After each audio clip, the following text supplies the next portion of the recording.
Hello everyone. आजच्या weekly टॉकमध्ये आपण major दोन गोष्टी कव्हर करणार आहेत. तुम्हाला सुरुवातीला थंबनेलमध्ये दिसलं असेल बघा, नवीन बॅचचे अपडेट्स आणि आरआरबीची स्ट्रॅटर्जी.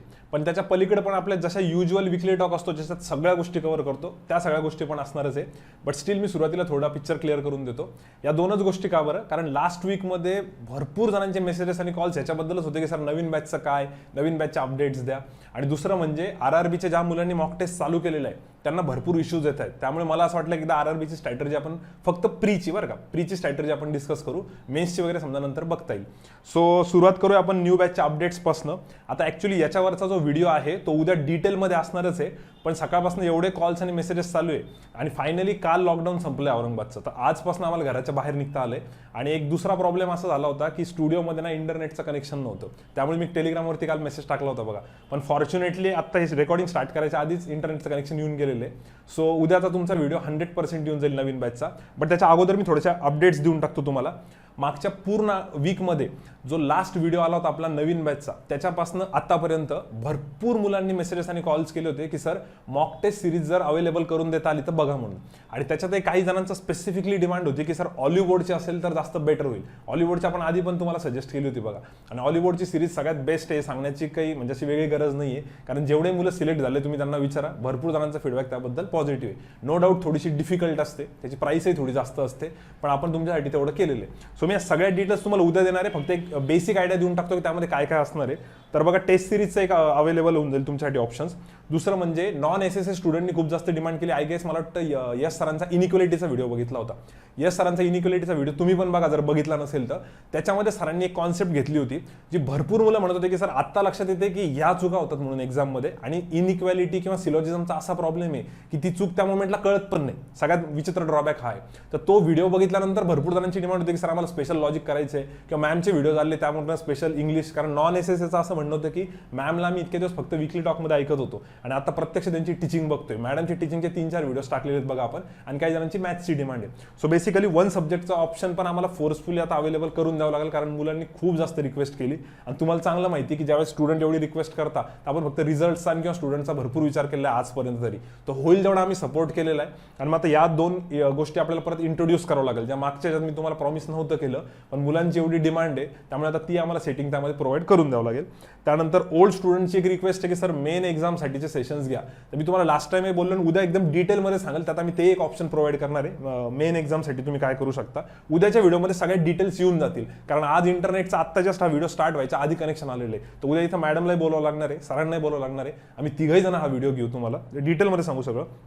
त्यानंतर त्याच्यामध्ये उद्या हे पण असणार आहे की कॉन्टचा एक्झॅक्टली सिलेबस काय कव्हर करणार आहे, कसा करणार आहे, स्टडी मटेरियल, लॉजिकचं पण आणि इंग्लिशचं पण सगळ्या डिटेल्स भेटून जातील. त्यानंतर ॲप्सच्या डिटेल्स, त्यानंतर फी स्ट्रक्चर, ॲडमिशन प्रोसेस, यासाठी भरपूर मेसेजेस येत आहे. पण काय झालंय, कालपर्यंत औरंगाबादमध्ये स्ट्रिक्ट कर्फ्यू होता, आम्हाला घराच्या बाहेर नव्हतं निघतात, त्यामुळे प्रॉब्लेम होता. आणि आजही निघालेलो आहे तर भरपूर शिव्या खाऊन निघालेलो आहे घरच्यांच्या, कारण की त्यांनाही खूप जास्त टेन्शन येते की बाहेर नका निघू, औरंगाबादच्या केसेस थोड्याशा वाढत आहेत. बट स्टील आता स्टुडंटसाठी एवढं सगळं करणं चाललंय आमचं, त्यामुळे तुम्ही फक्त एक दिवस पेशन्स ठेवा.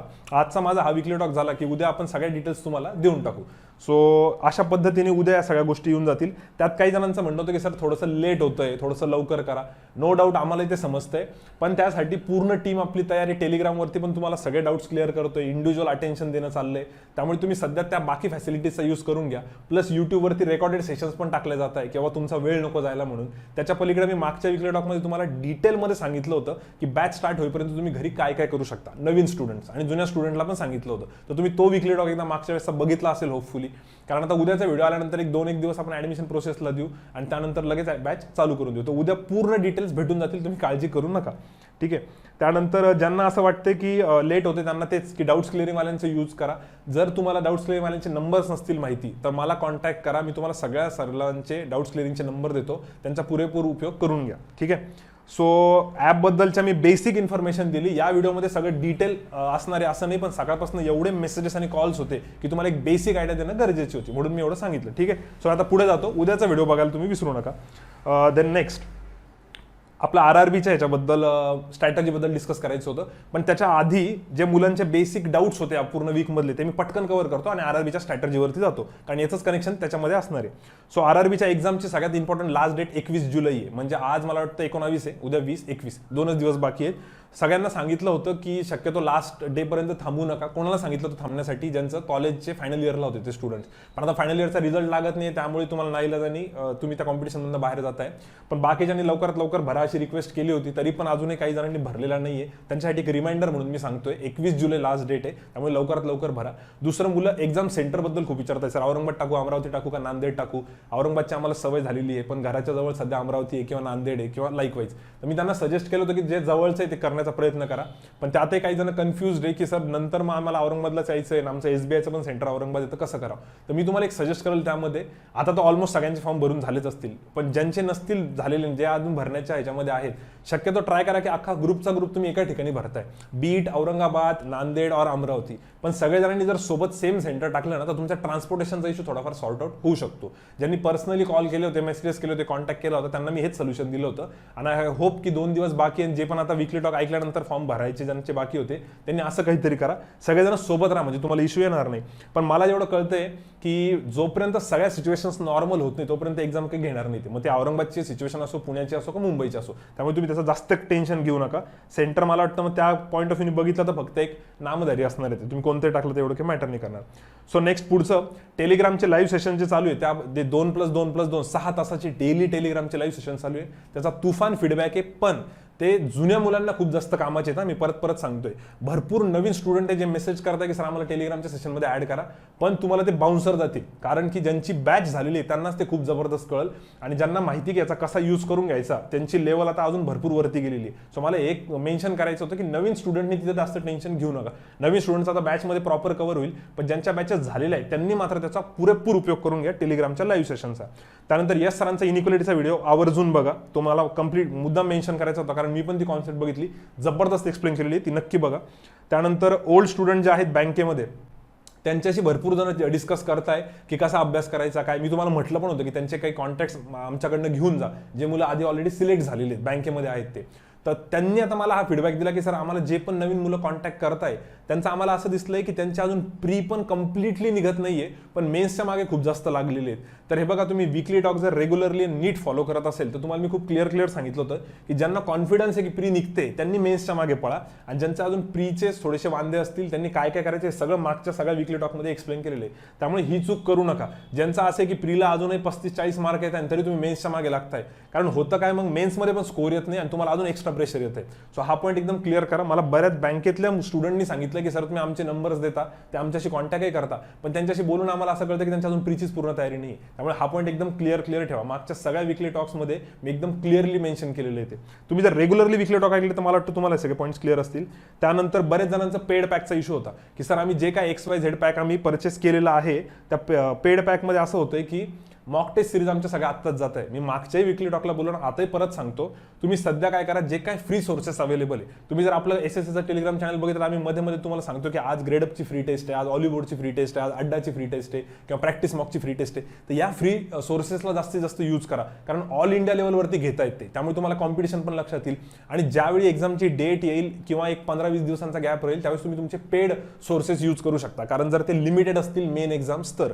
त्यामुळे लिमिटेड असतील तर पेड सोर्सेस एक्झामच्या आधी यूज करा, एक 15-20 दिवस अगोदर, आणि बाकीच्या वेळेस तुम्ही जेवढे फ्री सोर्सेस यूज करता येईल तेवढे फ्री सोर्सेस यूज करा. मागच्या वेळेस मी सांगितलं पण होते कोणते फ्री सोर्सेस आहे, ते आता रिपीट नाही करत, टेलिग्रामवरती टाकलं होतं किंवा आजच्या वीकली टॉक नंतर परत टाकून देतो मी, ठीक आहे. बाकी वीकली 2-3 मेन्स आणि 2-3 प्री मी दोन्ही बॅलन्स करायला लावलं होतं. भरपूर जणांच्या आता अशा कंप्लेंट आलेल्या की सर फक्त मेन्सच्याच एक्झाम देतात मुलं. मी तुम्हाला खूप क्लिअर मागच्या वीकली टॉकमध्ये बोललो होतो की 2 त्या चालू ठेवा आणि 2 इकडच्या पण चालू ठेवा. इनफॅक्ट RRBच्या पण चालू ठेवा आणि SBI PO साठी फुल लेंथ पण चालू ठेवा, जिथे तुम्हाला इंग्लिशचा फायदा होईल. त्यामुळे तुम्ही मागचा वीकली टॉक खूप क्लिअरली ऐका, मी त्यात काय सांगितलेलं आहे. ही जुन्या मुलांची कंप्लेंट येते की सर ह्या मुलांना तुम्ही नीट व्यवस्थित सांगा, हे नीट ऐकत नाही कदाचित. देन पुढचं, ॲनालिसिस कसं करायचं याबद्दल खूप जणांनी मेसेजेस केले होते. तर हे बघा, ॲनालिसिसचा मी कंप्लीट एक व्हिडिओ बनवला होता, एकदम आधी बनवला होता. तो मी काय करतो, या व्हिडिओच्या डिस्क्रिप्शनमध्ये त्याची लिंक देतो किंवा कमेंट्समध्ये पण त्याची लिंक टाकून देतो. पण तो एंटायर व्हिडिओ ॲनालिसिसचा नाही, त्यातला अर्धा पार्ट पूर्ण ॲनालिसिसचा घेतलेला आहे. तर तुम्ही त्याला थोडंसं फॉरवर्ड करून बघून घ्या. त्याच्यात डिटेलमध्ये सांगितलेलं की ॲनालिसिस कसं करायचं, तर तेवढा व्हिडिओ आवर्जून बघा. भरपूर जणांचा तो प्रॉब्लेम होतो की फक्त मॉक टेस्ट देतात पण ॲनालिसिस कळत नाही, तर त्याची मी लिंक तुम्हाला प्रोव्हाइड करून देतो. त्यानंतर अजयने मला मेसेज केला होता की सर ऑलिवूडच्या पेपरचं लाईव्ह ॲनालिसिस घ्या, जसं तुम्ही क्लासमध्ये घ्यायचे. आता ऑफलाईन आपल्याला क्लासमध्ये जे जुने स्टुडंट आहे त्यांना माहिती असेल की आपण ऑलिव्हरच्या पेपरचं अनालिसिस घ्यायचो, पण आता हे ऑनलाईनमध्ये कसं झालंय, सध्या आता आपल्या नवीन बॅचचा सगळा सेटअप करणं चाललंय एक आठवड्यापासून. त्यामुळे हा थोडासा पॅच जाऊ द्या, आणि आज तर मी तुम्हाला स्ट्रॅटेजी सांगणारच आहे प्रीची. त्यानंतर डेफिनेटली तुमचा पेपरचा अनालिसिस घेऊ आपण, आणि पेपरही ठरवून घेऊ. हवं तर तुम्हाला मी आधी पेपर द्यायला लावल आणि त्यानंतर त्याचा अनालिसिस घेईल. त्याबद्दल निश्चिंत राहा, 100% करू आपण. ते अजयची जी डिमांड आहे ती नक्की कंप्लीट करू. श्रीकांतचं म्हणणं होतं की सर मेन्समध्ये खूपच कमी स्कोर येतोय आणि इनिशियली खूप जास्त टेन्शन येते. तर बघा 2-4 गोष्टी क्लिअर करून घ्या. जर समजा तुमचं प्रीचं चांगलं प्रिपरेशन आहे आणि तुम्ही मेन्स देताय आणि तुम्हाला असं वाटतं की सर सुरुवातीला स्कोर कमी येतोय, तर मला वाटतं त्यामध्ये टप्प्याटप्प्यात जायला पाहिजे. पहिला टप्पा म्हणजे तर मेन एक्झामला पूर्ण वेळ बसण्याची कॅपॅसिटी तयार करा. पूर्ण 2 तास तुम्ही तिथे बसले पाहिजे. भरपूर जणांचे तर तिथेच बोर होऊन जातात, ते बसतच नाही, गिव्ह अप करता. सो तो एक पॉईंट आहे. सेकंड पॉईंट म्हणजे ॲनालिसिस अति जास्त इम्पॉर्टंट आहे. त्याची लिंक प्रोव्हाइड करतो मी, तेवढं नक्की बघा, किंवा आता मी पण सांगणारच आहे पुढे. त्यानंतर ॲनालिसिसमध्ये कोणते इझी क्वेश्चन तुम्ही स्किप केले का ते पण बघा, त्याच्याने तुमचा स्कोर वाढेल. आणि एकदम पहिल्या मॉक टेस्टला असं नका एक्सपेक्ट करू की यार मेन एक्झाम आहे म्हणजे माझा इतका सो अँड सो स्कोर झाला पाहिजे किंवा 17-18 मॅथ्सचे अटेम्प्ट झाले पाहिजे. सुरुवातीला कमीच होतील ना, काही हरकत नाही, पण ॲनालिसिसमधनं तुमच्या इम्प्रूव्हमेंट्स होतील, तर तुम्ही त्याच्यावर फोकस केला पाहिजे. त्यानंतर मी एक चौथं जे तुम्हाला सांगितलं होतं की ग्रुपमध्ये तुम्ही पेपर द्यायला पाहिजे, की आता जर तुम्ही जी काय एक पर्टिक्युलर एक्झाम देताय मेन्सची, तीच तुमच्या ग्रुप मेंबर्सला पण द्यायला. त्याच्याने होतं काय, तुम्हाला कळतं की तुमचा स्कोर खरंच कमी आलाय का जास्त आलाय, किंवा त्यांनी कोणता अटेम्प्ट केला होता, तिने कसं केलं होतं, मग तुम्ही ती चर्चा करू शकता. ते एकट्याने दिल्यानंतर डिप्रेशनमध्ये जाणं साहजिक आहे, त्यामुळे तुम्ही तो एक ॲडव्हान्टेज उचला. आणि 5वं, जीकेच्या स्कोरला खूप जास्त कम्पेअर करतायत मुलं मेन्सच्या, तर मी सजेस्ट करेल शेवटपर्यंत कोणत्याच मेन एक्झामच्या जीकेच्या स्कोरवरनं तुम्ही स्वतः जजमेंटल होऊ नका, कारण त्याच्यामध्ये खूप जुनं जीके विचारलेलं असतं किंवा एखाद्या पर्टिक्युलर मंथचं विचारलेलं असतं, किंवा जर ती टेस्ट बँकर्स अड्डाची असेल तर बँकर्स अड्डाचं जीके विचारतात जे त्यांच्या कॅप्सूलमध्ये असतं, ऑलिव्हरवाले त्यांचं विचारतात. त्यामुळे कधी कधी स्कोर खूप जास्त येतो जीकेमध्ये, कधी कधी खूपच कमी होतो. त्यामुळे त्याच्यावरनं जीकेचं प्रेडिक्शन घेऊ नका. त्याच्यात स्कोर किती जरी खराब आला किंवा किती जरी चांगला आला तर हवेत जाऊ नका. फक्त एवढं चेक करा की आपलं जीके प्रॉपर चाललंय का, तुम्ही त्याच्यावरनं जजमेंट घेऊ शकता. आणि जीकेसाठी सोर्सेस वगैरे सगळे मी आधी सांगितले. डाऊट असेल तर मला कॉन्टॅक्ट करा. जीके मधले जे एक्सपर्ट आहे तुम्हाला त्यांचे नंबर्स देतो. त्यानंतर डिस्क्रिप्टिव्ह रायटिंगचा जो ग्रुप बनवला आहे त्याचा तुफान फीडबॅक चालू आहे. मॅडमने जो बनवलेला आहे, मॅडमच्या विकली टॉक मॅमने सांगितलं होतं, मस्त आणि एकदम भारी चाललंय ते. त्याच्यात पार्टिसिपेट करा जे मुलं मेन एक्झामसाठी प्रिपेअर करताय, ठीक आहे. त्यानंतर आरआरबीच्या मॉक टेस्ट, एक स्क्रीनशॉट वाचून दाखवतो आणि आरआरबीच्या स्ट्रॅटेजीवरती आपण जाऊ. एक स्क्रीनशॉट एका स्टुडंटचा, त्यांचा मेसेज काय होता बघा, की सर आरआरबीच्या मॉक टेस्ट दिल्या मी लास्ट वीकपासनं, पण तो पॅटर्न जो आहे त्याला फॅमिलियर व्हायला थोडासा वेळ लागतोय आणि क्वेश्चन पाहिजे तसे अटेम्प्ट होत नाहीये. फुल टेस्ट माझी बंद होती इतक्या दिवस, त्यामुळे स्पीडचा पण प्रॉब्लेम येतोय. त्यानंतर स्पीड कव्हर करायला गेली तर मग ॲक्युरेसीचा प्रॉब्लेम येऊ लागलाय. सो आधी ॲक्युरेसीवर फोकस करू, कारण पुढे भरपूर लिहिलेले. तर मी इथपर्यंत पहिले आन्सर देतो. मी काय आन्सर दिलं होतं बघा. ऑफकोर्स तुम्ही ॲक्युरेसीचाच विचार केला पाहिजे, कारण ॲक्युरेसी जोपर्यंत तुमची परफेक्ट येत नाही, तुम्हाला माहिती की त्याचा बोनस खूप जास्त भेटतो. आणि तुमच्याकडे आता इतका जास्त टाइम आहे एक्झामपर्यंत की तुम्ही सध्या जर ॲक्युरेसीचा विचार केला तर तुम्ही इतक्या एक्झाम देणार आहे, मेन एक्झामपर्यंत मॉक टेस्ट, की तोपर्यंत तुमची ऑटोमॅटिकली स्पीड वाढणार आहे. ते बाय डिफॉल्ट आहे ना. तुम्ही विचार करा ना, 20-25 जर तुम्ही मॉक टेस्ट देताय तुमच्या ऍक्च्युअल पेपरच्या आधी, तर तुमची स्पीड तर वाढूनच जाईल ना. तुम्हाला ऑनलाईनचा जो इंटरफेसचा भीती असते किंवा ऑनलाईनची जी मुलांना अशी गडबड असते, स्क्रीनवरती लवकर समजत नाही, ही सगळी गडबड निघून जाईल. त्यामुळे पहिली प्रायोरिटी ॲक्युरेसीलाच ठेवा. स्पीडचा लोड नका घेऊ, तो बाय प्रोडक्ट आहे तो हळूहळू वाढून जाईल, ठीक आहे. नो डाऊट आरआरबी म्हटल्यानंतर एकदम स्पीड जास्त आली पाहिजे असं सगळ्यांच्या डोक्यात येतं, पण तरी पण तुम्हाला पहिले ॲक्युरेसीचा विचार करायला पाहिजे. तर हिला मी ते पहिले एक आन्सर दिलं होतं. त्यानंतर सेकंड, त्याच्यात पुढे त्यांचे डाऊट्स काय होते की क्विजेस सुरू आहे तर क्विजेस कंटिन्यू करू का, आणि त्याच्यानंतर मॉक टेस्ट मधले तुम्ही फक्त स्पेशल वर्ड प्रॉब्लेम द्यायला लावले होते तर ते मी करू का, किंवा डेली टायमर लावून मी करते ते करायला पाहिजे का. ते बघा, प्रत्येकासाठी ना या गोष्टी थोड्या थोड्या चेंज होऊ शकतात. मी जे पण सांगतोय ते 100% नाही की प्रत्येकाला लागू पडेल, पण त्याच्या अकॉर्डिंगली तुम्हाला हे लक्षात येईल की तुमच्यासाठी काय बेटर आहे. जसं की टायमर लावून तर करायला पाहिजे, मला पर्सनली खूप जास्त पटतं, कारण तुम्हाला रिअल टाइम एक्सपिरियन्स येतो. त्यानंतर इथे लिहिलं होतं की क्विजेसचा फायदा होईल का, तर हो, क्विजेसचा पण खूप जास्त फायदा होईल. बँकर्स अड्डा किंवा ऑलिव्ह बोर्डवरती डेली क्विजेस येत असतात बघा, किंवा आपल्या चॅनलवरती जीओटी असतं, पझल असतं, किंवा हे असतं पझल नंतर आपलं डेटा इंटरप्रिटेशन असतं किंवा केसलेट असतं. तर या सगळ्या गोष्टींचा डेफिनेटली फायदा होईल. पण जर ते तुम्हाला थोडंसं बाउन्सर जाते, कारण आपण थोड्याशा मेन्स लेवलच्या घेतो आपल्या चॅनलवरती, ते जर अवघड जात असेल तर मग तुम्ही बँकर्स अड्डा हॉलिवूडचं जे प्रीच्या लेवलचं असतं ते तुम्ही करू शकता. तर हे सगळ्या गोष्टी करा आणि याला थोडासा एका लेंथपर्यंत वेळ द्या. असं नका एक्सपेक्ट करू की यार मी 4 वेळेस केलं माझं स्पीडच वाढत नाही, लगेच तर नाही होणार ते. त्यामुळे ज्यांच्या डोक्यात असे डाऊट्स आहे, मुद्दाम मी हा मेसेज वाचतोय कारण हे डाऊट्स खूप जणांच्या डोक्यात आहे. भरपूर जण मेसेजेस आणि कॉल्सवरती हेच विचारतात, मी प्रत्येकाला हेच आन्सर देतो. म्हणून मी हा कॉमन क्वेश्चन घेतला होता की यांना हे सांगणं गरजेचं आहे. पण याच्यामध्ये मला असं वाटतं की काही जणांना 5 मॉक टेस्ट नंतर एक बऱ्यापैकी आयडिया येते की कसं करायला पाहिजे. काहींना 10 मॉक टेस्ट नंतर येते, काहींना 2च मॉक टेस्टमध्ये येते. त्यामुळे ते एकदा करून बघा, तुमचा एक्सपिरियन्स आमच्यासोबत शेअर करा, डाऊट्स क्लिअरिंग वाल्यांसोबत शेअर करा आणि मग त्यानंतर आपण कन्क्लुजनवरती पोहोचू. बाकी लाईव्ह सेशनचा खूप जास्त फायदा होतो, हिने ते सांगितलं ते बरोबर आहे. लाईव्ह सेशनचा पुरेपूर फायदा घ्या. पण लाईव्ह सेशनमध्ये बरेच जण काय म्हणतात की सर जर टेलिग्रामचं लाईव्ह सेशन चालू आहे 6 hours ते आम्ही नंतर ऑफलाईन करतो. ठीक आहे, खूप चांगली गोष्ट की तुम्ही ऑफलाईन करता, पण मी सजेस्ट करेल की तुम्ही जर ऑनलाईन ट्राय केलं त्याला लाईव्ह त्याच टाइमला, जर समजा मॅथचं 10 ते 12 आहे, कारण तुम्हाला तिथं प्रेशर हँडलिंग कळेल की ऑन द स्पॉट आपले काय डिसिजन होता. ऑफलाईन नंतर बघण्यात तेवढी मजा नाही आहे ते, म्हणजे ठीक आहे तुम्ही करताय चांगली गोष्ट आहे, पण शेवटी तुम्हाला रिअल टाइम तुमचे जे काय प्रॉब्लेम्स येतात, जसं 5x5 कधी कधी 10 होऊन जातं आणि प्रेशरमध्ये लक्षात येत नाही, तर या मिस्टेक्स कळतील तिथे, किंवा दुसरे अप्रोचेस पण कळतील, त्यामुळे हे करायला पाहिजे. आणि बाकीचं पुढे ओके सगळं ठीक आहे. याच्यामध्ये अजून काय होतं, ठीक, मी आता एक स्ट्रॅटर्जीवरती येऊन जातो. आय गेस मला वाटतं सगळे पॉईंट्स कव्हर केलेले आहेत. बघा, डेली कॉल्स आणि SMS मध्ये मला मुलांनी जे बेसिक प्रश्न विचारलेले आहेत ना, ते सगळे मी आजच्या या RRBच्या प्रीच्या स्ट्रॅटर्जीमध्ये क्लिअर करणार आहे. त्याच्यानंतर हळूहळू प्रत्येक विकली टॉकमध्ये त्याला आपण थोडंसं अपडेट करत राहू तुमच्या फीडबॅकनुसार, आणि पुढे जाऊन मेन्सचं पण एक पेपरचं पण सोल्युशन घेऊ, किंवा त्यानंतर त्याच्यावरती कशी स्ट्रॅटर्जी पाहिजे सगळं बघू. पण मी सध्या क्लिअर करतो की हा सगळा पार्ट मी फक्त प्रीसाठी सांगतोय. प्रीसाठी ज्या मुलांची बॅच झालेली आहे त्यांनी तर डेफिनेटली ते सगळेजण याला इलिजिबल आहे, आणि ज्या मुलांची बॅच नाही झालेली त्यांना ही स्ट्रॅटर्जी कदाचित पटणार नाही, कारण तुमचा तेवढा सिलेबस झालेला नाही आहे. सो स्ट्रॅटर्जी काय असायला पाहिजे बघा. सगळ्यात पहिले कॉन्टसाठी मिनिमम 20 मिनिटं द्यायचे, 20 पेक्षा कमी वेळ देऊ नका. मी 2 सेंटेन्स सांगतो, दोन्ही नीट ऐका. कॉन्टसाठी 20 पेक्षा कमी टाइम देऊ नका, आणि लॉजिकसाठी 25 पेक्षा जास्त टाइम देऊ नका. परत एकदा ऐका, कॉन्टसाठी 20 पेक्षा कमी वेळ देऊ नका, 20 मिनिटापेक्षा कमी वेळ नाही द्यायचा, आणि लॉजिकसाठी 25 मिनिटापेक्षा जास्त वेळ नाही द्यायचा. आता कदाचित या स्ट्रॅटर्जीला बरेच जण काउंटर करतील, तर मी तुम्हाला परत एकदा व्यवस्थित सांगतो. ही जी स्ट्रॅटर्जी ही मला असं वाटतं की जर तुम्ही मॉक टेस्ट स्टार्ट करताय, कारण एक्झाम आपले अजून 2 महिने दूर आहे, 2-2.5 महिने दूर आहे, तर तोपर्यंत तुम्ही हे डेफिनेटली करायला पाहिजे, कारण याच्यामध्ये मग आपण हळूहळू चेंजेस करू शकता. युजली काय होतं, मुलं लॉजिकला डायरेक्ट 35 मिनिटं देतात किंवा 30 मिनिटं देतात. मी म्हणत नाही की ती स्ट्रॅटर्जी चुकीची आहे, पण जर बिगिनिंग स्टेज असेल, इनिशियल स्टेज असेल, तर तुम्ही असं करायला पाहिजे. मॅथ्सला 20 मिनिटापेक्षा कमी वेळ देऊ नका, आणि लॉजिकला 25 मिनिटापेक्षा जास्त नका देऊ. रिझन सांगतो. याच्याने काय होईल की तुम्हाला तेवढा पोर्शन फेस करायला भेटेल. स्कोर येऊ द्या ना कमी, स्कोरचं नका टेन्शन घेऊ, पण तुम्हाला कळलं तरी की मला हा पार्ट येतोय की नाही. आता भरपूर मुलं लॉजिकला इतका वेळ देऊन टाकता की मॅथ्सला वेळच भेटत नाही, आणि मग तुम्ही म्हणता सर माझे वर्ड प्रॉब्लेम बसत नाही. अरे पण असं किती वेळ झाले की तुमच्याकडे 10 मिनिटं उरले होते मॅथ्सच्या वर्ड प्रॉब्लेमसाठी, आणि मग तुम्हाला ते आले नाही. तुम्ही त्याला कधी वेळच देत नाही ना, लॉजिकलाच पूर्ण वेळ देता. किंवा काही जण उलटा करतात, उलटा करणारे खूप कमी जण आहेत, पण मला असं वाटतं की इनिशियल स्टेजला असं करायला पाहिजे. मग याच्यामध्ये हळूहळू आपण चेंजेस घेऊन येऊ. सो पहिला हा पॉईंट झाला.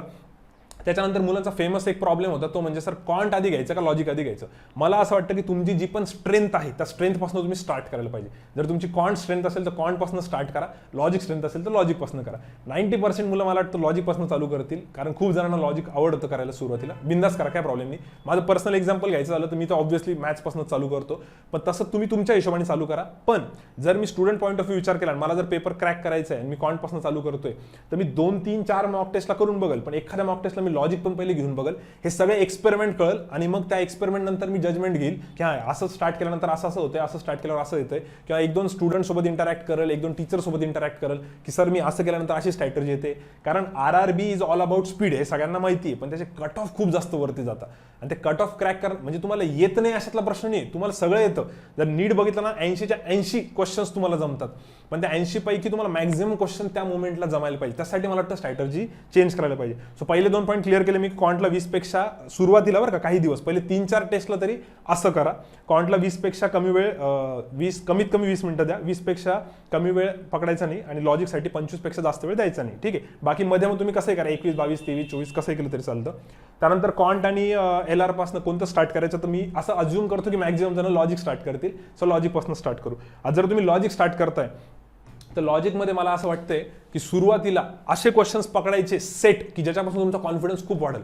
आता जर लॉजिकचा 40 क्वेश्चनचा पेपर बघितला तर ऑलमोस्ट सगळे क्वेश्चन तुम्हाला येणार आहे. लॉजिकमध्ये असा एकही टॉपिक नसणार आहे जो तुम्हाला येणार नाही प्रीसाठीचा, की सर हा क्वेश्चन आहे जो मला येत नाही. एखादा येऊ शकतो की वर्ड फॉर्मेशनचा, जसं की मिनिंगफुल वर्ड बनवायचा असतो, तो जमत नाही, पण तो जर बाजूला ठेवला तर ऑलमोस्ट सगळा पेपर तुम्हाला येतो. मग त्यामध्ये अशा पार्टपासून स्टार्ट करा जिथून तुम्हाला कॉन्फिडन्स खूप जास्त वाढेल. सो कॉन्फिडन्स वाढण्यासाठी बरेच जण काय करतात, सर मला पझल जमते, मी स्टार्ट करतोय. नो डाऊट तुम्हाला पझल जमते, सगळं जमते, पण मला असं वाटतं की सुरुवातीला कमी टाइममध्ये खूप जास्त क्वेश्चन आपले अटेम्प्ट झाले पाहिजे. जसं की समजा एखाद्या क्रिकेटच्या मॅचमध्ये T20 मॅच असते, सुरुवातीला पॉवर प्ले असतो, पहिल्या 6 ओव्हरमध्येच मारून देतात ते, तसं आपल्याला पॉवर प्ले टाईप खेळायचे. तर मग सुरुवातीला काय करायला पाहिजे, इनइक्वॅलिटीज त्यानंतर सिलॉजिझम्स आणि कोडिंग डिकोडिंग, हे 3 टॉपिक असे ज्याचे सेट असतात बघा 5-5 क्वेश्चन्सचे, असे सेट पकडा. आता तिन्ही टॉपिक कधी कधी पेपरला नाही येणार, 2 येतील, पण ठीक आहे ना, 10 तर क्वेश्चन्स येतील. तर मला असं म्हणायचं की सुरुवातीच्या 4-5 मिनिटांमध्ये तुमचे जवळपास इथे 2-3 सेट सॉल्व्ह झाले पाहिजे, किंवा 5-6 मिनिटात. आता काही जण असं म्हणतील सर मला हे सगळे टॉपिक्स तर जमत आहे पण एवढ्या फास्ट होत नाही. अरे मग तेच तर शिकायचं ना आपल्याला.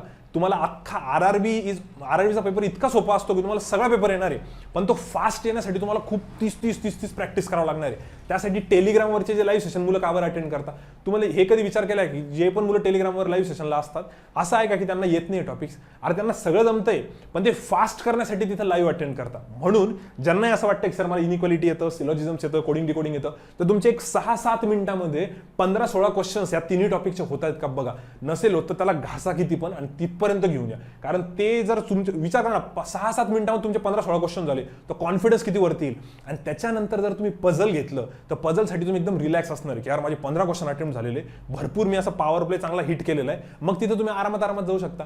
आणि आता जनरल युजली काय होतं, मुलं पझल आधी घेतात किंवा अशा ठिकाणी घेतात ज्यावेळेस तुमचे जास्त अटेम्प्ट नसतात आणि मग ते एक्स्ट्रा प्रेशर बिल्ड करतं. आधीच पझलचा आपल्याला फोबिया, त्याच्यामध्ये एक्स्ट्रा प्रेशर येतं आणि त्या प्रेशरमध्ये एखादं नॉर्मल पझल पण 5-6 मिनिटं खाऊन जातं आणि शेवटी बसत पण नाही. त्यामुळे मला असं वाटतंय की सुरुवातीला सेट उचला. हे मी 3 एक्झाम्पल दिले, याच्यात जर ब्लड रिलेशनचा 3-4 क्वेश्चनचा सेट आला तर तुम्ही तो उचलू शकता.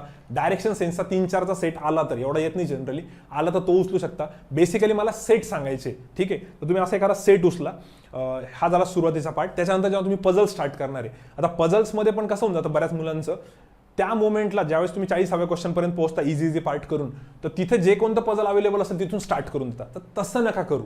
तुम्ही काय करा, आता पूर्ण तुमचे 6-7 मिनिटात 15-16 जर एकदम फास्ट तुम्ही अटेम्प्ट केलेले, पीओचं बोलतोय मी, तर त्याच्यानंतर काय करायला पाहिजे, जेवढे काय तुम्ही पझल गो थ्रू केले होते, तुम्हाला पूर्ण स्क्रीनवरती दिसत असेल की हा एक स्क्वेअरचा पझल होता, म्हणजे ज्यावेळेस पेपर तुम्ही दिला त्यावेळेस तुम्ही पूर्ण स्क्रीनवरतून बघितलं असेल की एक सर्क्युलरचा होता, एक नॉर्थ साऊथचा होता, एक फ्लोअरचा होता, एक अनसर्टनचा किंवा सर्टनचा, जो काय असतो तुमचा तो त्या टाईपचा होता.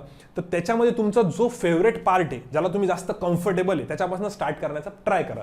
आता जे एकदम जुने मुलं आहे त्यांचं असं असेल की सर आम्हाला सगळेच जमतात, काही प्रॉब्लेम नाही, पण ज्यांना अजून थोडीशी धाकधूक आहे किंवा ज्यांना रिस्क कमी घ्यायची तर इझी पार्टपासून स्टार्ट करा, म्हणजे ते बसलं की पटकन कॉन्फिडन्स वाढून जाईल. सो मला वाटतं तिथून तुम्ही पझल स्टार्ट करायला पाहिजे. आणि एकदम एंडचा पार्ट, जो सगळ्यात शेवटचा पार्ट राहील, तो तुमचा पाहिजे वन लाइनरचा. जसं की कधी कधी ब्लड रिलेशनवर एकच क्वेश्चन असतो, डायरेक्शनवरती एकच क्वेश्चन असतो, ते तुम्ही सगळ्यात शेवटी घेतलं पाहिजे, किंवा एक असलं तर, किंवा वर्ड फॉर्मेशन असतं बघा की यातला 2nd, 4th, 7th आणि 9th नंबरचे लेटर्स काढा, त्याच्यापासून एक नवीन वर्ड बनवा. हे सगळे उद्योग सगळ्यात शेवटी करायला पाहिजे. आणि मी तर म्हणेल हा जो वर्ड फॉर्मेशन आहे ना, हा सगळ्यात लास्ट क्वेश्चन पाहिजे तुमचा लॉजिकचा, तो तर कधीच बनवायचा नाही. कारण आपण बनवतो 2 वर्ड, त्यांचे निघतात 3 वर्ड, किंवा आपण बनवून ठेवतो 3 आधीच आणि ते म्हणतात नाही 2च वर्ड्स आहे. त्यामुळे हा सगळ्यात लास्ट क्वेश्चन पाहिजे. आणि त्याच्या मागे मग तुम्ही अल्फा न्यूमरिक पण घेऊ शकता. आता अल्फा न्यूमरिक ऍक्च्युअली खूप सोपं आहे, त्याच्यात पण सेट असतो, पण मी त्याचं नाव आधी नाही घेतलं. रिझन, अल्फा न्यूमरिकमध्ये मुलांना चुका खूप करतात. त्यांनी 5th to the 2nd to the letter म्हटलंय का एलिमेंट म्हटलंय, त्याच्याकडे लक्ष जात नाही. त्यामुळे अल्फा न्यूमरिक पण सगळ्यात शेवटी ठेवा. तो थोडासा किचकट म्हणण्यापेक्षा त्याच्या चुका जास्त होतात. त्यामुळे मी सुरुवातीचे सेट म्हणतोय, इनइक्वालिटी, सिलॉजिझम्स, कोडिंग डिकोडिंग, हे 15 मार्क्स तिकडे मारून द्यायचे. त्यानंतर पझल्सचा पार्ट घ्यायचा, 15च्या ऐवजी 10 मार्क लागला तर 10 घेऊन टाका, नंतर पझल्सचा पार्ट आणि नंतर मग वन लाइनर, म्हणजे यातला एखादा उरला जरी तर काही वाटत नाही. आता हे तुम्ही कसं 25 मिनिटात मॅनेज करताय ते बघा. नसेल होत तर तेवढी स्पीड वाढलीच पाहिजे. आणि याच्यानंतर जर लॉजिकचा अजून कोणाला प्रॉब्लेम असला मी थोडंसं पुढे सांगणार आहे, ते मी नंतर सांगतो. पुढे जाऊ आपण मॅथ्सवरती जाऊ. सो एकदा मी सगळं कव्हर केलं का लॉजिकचं बघू द्या. हो, मॅथ्सचं त्या मनाने स्ट्रॅटेजी खूप सोपी जाते याच्यामध्ये, कारण की सगळ्यांना माहिती आहे की सुरुवातीला मॅथ्सला पण तुम्हाला सेटच उचलायचे जेणेकरून तुमचा कॉन्फिडन्स वाढेल. आणि त्यामध्ये आहेच काय, आपल्याकडे 3च तर गोष्टी आहे. एक बेसिक म्हणजेच काय, सिम्प्लिफिकेशन आणि अप्रॉक्सिमेशन, त्याच्यानंतर कंपॅरिझन ऑफ व्हेरिएबल, आणि त्याच्यानंतर नंबर सिरीज, एक तर मिसिंग किंवा रॉंग. तर ह्या सगळ्या गोष्टी आहे. पण मी म्हणाल की जो प्रीचा पेपर असतो आरआरबीचा, त्यामध्ये डीआय पण सोपा असतो. तर तुम्ही या 4 गोष्टींपैकी कुठल्या तरी एकाला उचला. परत ऐका, सिम्प्लिफिकेशन किंवा approximation, comparison of variable, number series आणि डीआय, डेटा इंटरप्रिटेशन, हे सगळे सोपेच असतात प्रीला. तर या चौघांपैकी जो काय तुम्हाला रस्त्यात भेटल त्याच्यापासून तुम्ही स्टार्ट करायला हरकत नाही. त्यात काही जणांचा असा स्पेसिफिकली फोबिया आहे की सर मला नंबर सिरीज जमत नाही, मग तुम्ही नंबर सिरीज सगळ्यात लास्ट ठेवू शकता या चौघांमध्ये. डीआय आला मध्ये तर मारून द्या, सिम्प्लिफिकेशन आला तर बिलकुल करून टाका, कंपॅरिझन करून टाका. तर या सगळ्या गोष्टींनी तुमचा परत कॉन्फिडन्स वाढेल, कारण हे सगळे सेट आहेत, खूप फास्ट अटेम्प्ट होतील.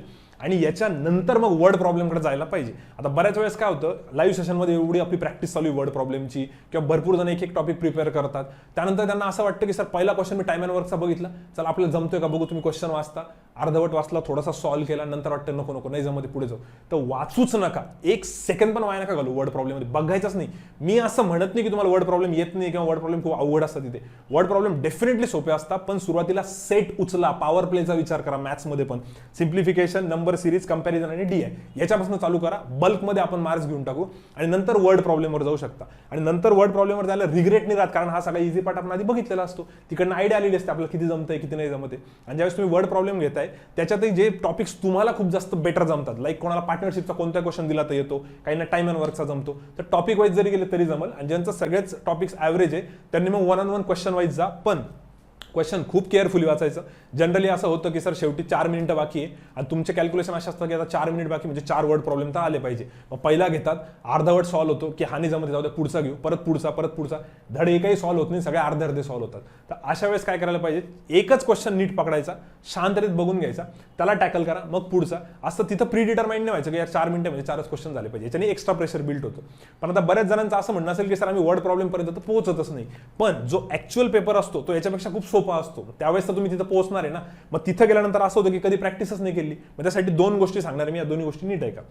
मॅथ्ससाठी मी आधीच्याही विकली टॉकमध्ये बोलून आताही सांगतोय, तुम्हाला गरज पडत असेल ना तर तुम्ही मॅथ्सची 20 मिनिट्सची जी आपल्या इतक्या फ्री सोर्सेस आहेत ना, 20 मिनिट्स फक्त मॅथ्सचे वर्ड प्रॉब्लेम ट्राय करा. ज्या आपल्या नॉर्मल प्रीच्या एक्झाम्स आहे ना, SBI क्लर्क किंवा RBI क्लर्क, कुठली पण घ्या, एवढे सगळे सोर्सेस अवेलेबल आहे.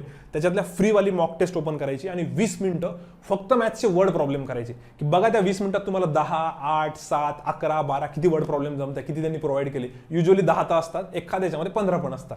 सो तिकडनं ना तुमचा कॉन्फिडन्स वाढेल की अरे मला पेपरमध्ये जमतंय म्हणून, आणि ते जमल्यानंतर तुम्ही इकडे ऍक्च्युअल पेपरमध्ये इम्प्लिमेंट करू शकता. सो मला वाटतं की असं पण एक्सपेरिमेंट करत राहायला पाहिजे साईड बाय साईड. मी तुमच्या जागेवर असतो तर डेफिनेटली असं एक्सपेरिमेंट केला असता. आणि लॉजिकसाठी ज्या मुलांचं असं म्हणणं असेल सर ते 25 मिनिटं तुम्ही म्हणता 25 मिनिटात तर काही होत नाहीये, तर मी काय केलं असतं, 3 मॉक टेस्टमध्ये लॉजिकला 25 पेक्षा जास्त वेळ नसता दिला आणि मॅथ्सला 20 पेक्षा कमी वेळ नसता दिला 3 मॉक टेस्टमध्ये. मला बऱ्यापैकी आयडिया आली असती. मग त्यानंतर एखाद्या मॉक टेस्टला एक एक्सपेरिमेंट म्हणून काय करायचो, पूर्ण वेळ फक्त लॉजिक सॉल्व्ह करून बघा.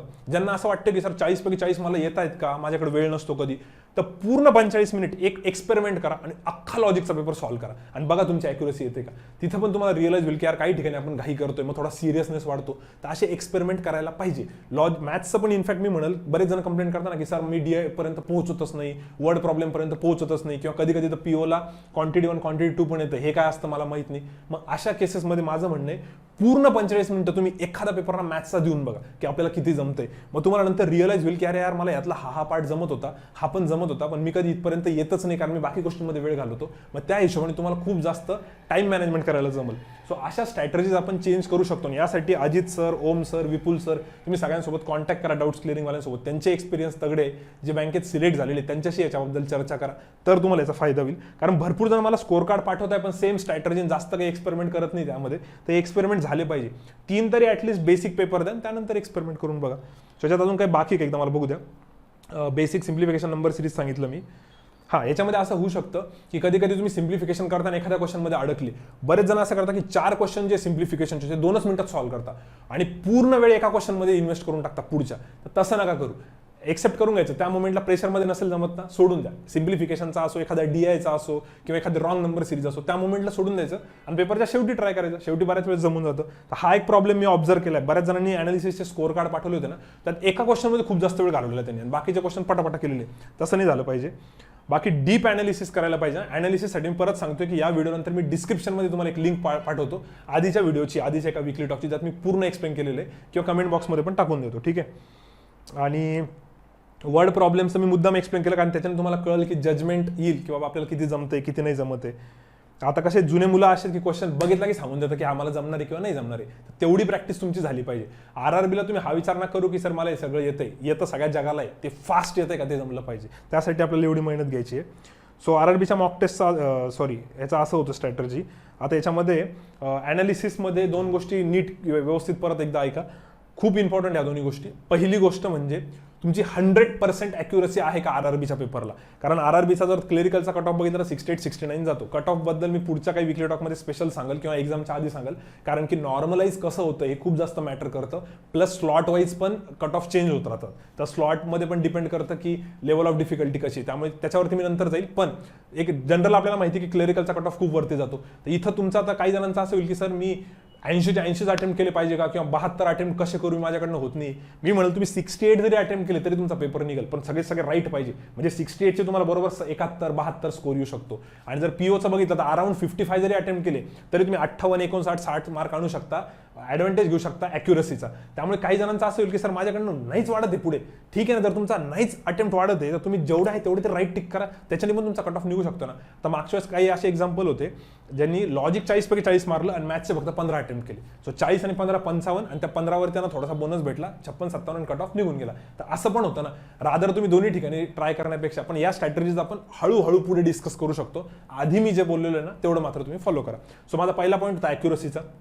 Wien it comes to quant and logic 100% तुमची ॲक्युरसी पाहिजे. ते काय इंग्लिश सारखं नाही आहे सब्जेक्टिव्ह की नियरेस्ट बघायला गेले आणि थोडाफार चुकला तुमचा. इंग्लिशमध्ये ठीक आहे 100% ॲक्युरसी येत नाही, लँग्वेज म्हटल्यावर नाही येत, पण इकडे मात्र यायला पाहिजे. सो पहिली गोष्ट ॲक्युरसी 100%च पाहिजे. जर मला असं कोणी भेटलं की सर माझे ना 80 पैकी 60 अटेम्प्ट झाले, माझे 5 चुकले आणि मी अजून कोणते अटेम्प्ट करू, मी म्हणाल कोणतेच अटेम्प्ट करायची गरज नाही. जे 5 चुकले ना पहिले तेच राईट आणायचा प्रयत्न करा. ते जरी राईट आणले ना तरी भरपूर स्कोर वाढेल. तुम्ही विचार करा ना, 60 पैकी जर 5 चुकता 55 म्हणजे स्कोर किती येईल त्याचा 52-53 पर्यंत जाईल. कारण नॉर्मलायझेशनचा फटका जास्त बसतो. ते 1/4 म्हणता पण खूप कमी मार्क देतात, 52-53. आणि जर 60चे 60 राईट आले तर 62, 63, 64 करू शकतो ना. 52-53 कुठे आणि 62, 63 कुठे, 10 मार्क जास्त भेटताय जर का ते 5 राईट आणले तर. त्यामुळे ही गोष्ट व्यवस्थित समजून घ्या. सो पहिले ॲक्युरसी 100% आलीच पाहिजे. आता जर मला क्लासचं मी जर थोडंसं बोलायला गेलो आपलं, तर क्लासमध्ये ज्यावेळेस मुलं ॲनालिसिस घेऊन यायचे ना, त्यांना लिटरली परत पाठवून द्यायचो मी की जोपर्यंत तुमची 100% ॲक्युरसी येत नाही तोपर्यंत यूज नका दाखवायला. मग तुम्ही 5 अटेम्प्ट केले तरी मला प्रॉब्लेम नाही, 10 अटेम्प्ट केले तरी प्रॉब्लेम नाही, पण ते राईट आले पाहिजे. त्यामुळे सुरुवातीला होईल तेवढी ॲक्युरसी मेंटेन करा आणि स्लोली स्पीड वाढूनच जाते. कारण की तुम्ही इतक्या मॉक टेस्ट देणार आहे, तुम्ही सगळे त्याला फॅमिलीर होऊन जातात. आणि सगळ्या मॉक टेस्ट ऑलिव्ह बोर्डच्या किंवा सगळ्या मॉक टेस्ट बँकर्स अड्डाच्या नका देऊ, हे मी आधी पण सांगितलेले. चेंज करत राहायचे, फ्रीवाले सोर्सेस वापरायचे, म्हणजे आपण त्याला फॅमिलीर नको व्हायला. सो पहिला पॉईंट होता ॲक्युरसीचा. आणि दुसरा म्हणजे जर मी 60 अटेम्प्ट केले आणि मी म्हणतो की माझे 60चे 60 बरोबर आहे, तर मी फक्त एवढं बघल की जे उरलेले 20 क्वेश्चन्स आहे त्याच्यामध्ये असा एक तरी क्वेश्चन आहे का जो मला येऊ शकत होता. आणि जर मी म्हटलो की हो हा मला येऊ शकत होता, मग हा कुठे ॲडजस्ट करायचा, आणि तो ॲडजस्ट करण्यासाठी कुठल्याला बाहेर काढायचं, कुठल्याला फास्ट करायचं, हे सगळं मी ॲनालिसिसच्या व्हिडिओत पण ॲक्च्युली एक्सप्लेन केलेले. तर तुम्ही तो व्हिडिओ बघून घ्या, मी लिंक टाकून देतो डिस्क्रिप्शनमध्ये. सो या 2 गोष्टी चेक करायच्या, एक तर 100% ॲक्युरसी, आणि दुसरं म्हणजे मोस्ट इझी क्वेश्चन अटेम्प्ट केलेले आहेत का. एखादा इझी क्वेश्चन राहिला का असला तर त्याला मध्ये आणायचं. त्याला आणण्यासाठी काय डोकं लावायचं, कोणता फास्ट करायचं ते तुम्हाला बघावं लागेल. बाकी जोपर्यंत तुमचा ॲनालिसिस होत नाही तोपर्यंत पुढचा पेपर देऊ नका, ते पाप करू नका. जर तुमचं असं झालं की सर मी एक मॉक टेस्ट दिली पण मला ॲनालिसिसला फार बोर होते, मी डायरेक्ट पुढची देऊ का, तर बिलकुल नाही. जोपर्यंत मागच्या मॉक टेस्ट ॲनालिसिस होत नाही तोपर्यंत पुढे जायचं नाही. आणि ॲनालिसिसला किती वेळ लागेल, तर ॲनालिसिस सगळ्यात बोरिंग, सगळ्यात रटाळ टास्क आहे, पण ती करावीच लागते, त्याशिवाय इम्प्रूव्हमेंट होत नाही. सुरुवात बिगिनर असाल तर खूप जास्त वेळ लागेल. किती आपला 1 तास 45 मिनिटाचा पेपर आहे, त्याला जवळपास 3-3 तास पण तुम्हाला ॲनालिसिसला लागू शकता इनिशियली. त्यानंतर मग 2 तास, मग 1 तास आयडिया येऊन जाते कसं करायचं म्हणून. आणि ॲनालिसिसच्या व्हिडिओमध्ये मी सगळं डिटेलमध्ये सांगितलेलंच असणार आहे. त्यानंतर पर्सेंटाईलचं मुलं विचारत होते की सर पर्सेंटाईल किती आला पाहिजे. तर हे बघा, पर्सेंटाईल जो आहे तो 80+ ठेवण्याचा ट्राय करा. 80+ इज गुड पर्सेंटाईल. आणि नंतर जर तुम्ही सिलेक्शनच्या पॉईंट ऑफ व्ह्यूने बघताय, आणि जे स्पेशली जुने आपले आजी माझे स्टुडंट आहे त्यांनी तर 90+ पर्सेंटाईलचा आलाच पाहिजे तुमचा. 90+ ॲक्युरसी पूर्ण ठेवायची. मी पर्सेंटाईल म्हणतोय बरं का. कधी समजा 80 पैकी मला 40च मार्क आले तर काही टेन्शन नाही घ्यायचं. पेपरच अवघड असेल ना, 40 मार्कला पर्सेंटाईल किती तेवढं बघा. तो पर्सेंटाईल शक्यतो 80+ राहू द्या, आणि 90+ असेल तर व्हेरी गुड. आणि समजा असं झालं की मला 80 पैकी 65 मार्क आहे, 65 आणि 75च पर्सेंटाईल आहे, तर मग तो पेपर सोपा होता. त्या पेपर सोपा असून पण मी शेण खाल्लं कारण की मला 65च मार्क भेटले. तसं नाही झालं पाहिजे. त्यामुळे तुम्ही पर्सेंटाईल चेक करा, पर्सेंटाईलवर बरंच काही होईल. सो मोस्टली तर कव्हर झालंय आपलं सगळं. ठीक आहे, माझ्या साईडने जेवढे पॉईंट्स होते तेवढे मी कव्हर केले. काही पॉईंट्स राहिले ते एकदा बघून घेतो. डाऊट्स क्लिअरिंगच्या फॅकल्टीजचा पुरेपूर उपयोग करा. सगळेजण प्रत्येकाला आम्ही 2-3 तास तर लिटरली फोनमध्ये जातात, फक्त फोनवर, कॉन्फरन्स कॉलवरती किंवा डाऊट्स क्लिअरिंगमध्ये. आणि त्यानंतर तुमचे जे टेलिग्राम आणि व्हॉट्सअपचे क्वेश्चन्स असतात ते परत लिहून पोस्ट करेल, त्याचा वेळ तर वेगळा जातोय. त्यामुळे आम्ही इतकी जास्त मेहनत घेतोय ना, तर त्याचा सगळा फायदा घेऊन टाका तुम्ही. जे पण मुलं कॉन्टॅक्ट करत नाही, अजित सर झाले, विपुल सर झाले, ओम सर झाले, किंवा इंग्लिशसाठी सायली मॅडम आहे, प्रियंका मॅडम आहे, फाते मॅडम तर आहेतच, त्यानंतर डाऊट्स क्लिअरिंगचा जो पण स्टाफ आहे त्यांचा उपयोग करा. यस सर पण आहे तिकडे अनालिसिसला.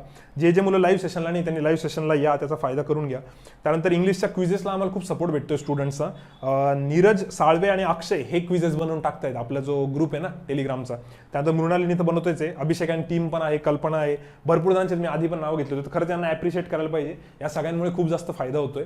तर असं सपोर्ट करत राहा. बाकी नवीन बॅचचं मी बोललो, आज एकदम शॉर्टमध्ये सांगितलं, उद्या एकदम डिटेलमध्ये पूर्ण राहील. थोडे पेशन्स ठेवा फक्त, आम्ही पूर्ण ट्राय करतोय तुमच्यासाठी आणि कुठेच आपण कमी नको पडायला म्हणून आम्ही पूर्ण सगळे प्रयत्न करतोय. मुलांच्या ज्या ज्या डिमांड्स आहेत त्या पूर्ण करण्याचा प्रयत्न करतोय. तसं त्यांनी मॉक टेस्ट सिरीज बोलला, आम्ही ती अवेलेबल करून ठेवली आता. त्यानंतर 1 सब्जेक्टचं म्हटले ते त्याला 1 सब्जेक्टचं पण केलंय. त्यानंतर अनालिसिसचा व्हिडिओ टाकतो, एकदा फक्त पटकन बघून घेतो मी की बाकी का.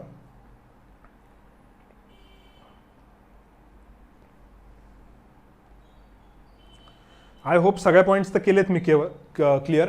स्ट्रॅटर्जीबद्दल फक्त एकदा शॉर्टमध्ये एकदा सांगतो की स्ट्रॅटर्जीचं कसं आहे, मी जी सांगितलेली आहे ती 100% तशीच पेपरला वापरायची असं नाही आहे, त्याच्यामध्ये चेंजेस होत राहतील. तुमचा जो काय फीडबॅक येईल आणि ते 2-3 केल्यानंतर होईल बरं का. एकदा एक पेपरला स्ट्रॅटर्जी लावून लगेच नका चेंज करू, 2-3ला करा मग चेंज करा, परत 2-3 वेळेस करा मग चेंज करा, त्यानुसार तुम्हाला कळेल ते.